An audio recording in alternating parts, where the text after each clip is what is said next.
The next question, Lamin Jame from Gambia but living in Italy, he says, my question is it allowed to give charity to non-Muslims? I am in Europe and I see a non-Muslim family struggling to make both ends meet. Will I be rewarded if I help them?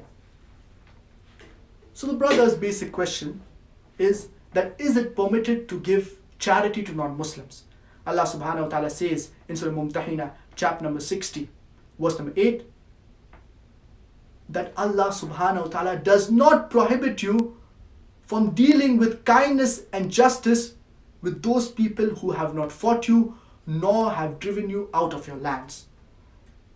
Now the Mufassirin, the commentators, they say that one type of dealing with kindness and justice with the non-Muslims is by giving them charity. It is permissible for you to give charity to the non-Muslims if you see a family struggling, so then you can give these non-Muslims or this family charity, that is sadaqah.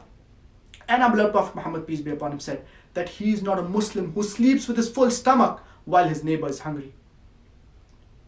And the neighbor includes the Muslims as well as non-Muslims. So you can very well give them sadaqah, that is charity. In fact, one category of zakah, as Allah subhanahu wa ta'ala mentions the categories of zakah in Surah Tawbah, chapter number 9, verse number 60, one category is mu'allafat qulubuhum, those whose hearts are inclined towards Islam.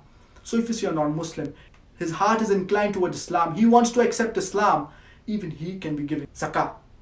Normally zakah cannot be given to non-Muslims, but one category of zakah can be given to those people, those non-Muslims whose hearts are inclined towards Islam. So sadaqah, charity, normal charity can be given to any non-Muslim, whereas zakah can only be given to Muslims. One category of zakah can be given to those people whose hearts are inclined towards Islam.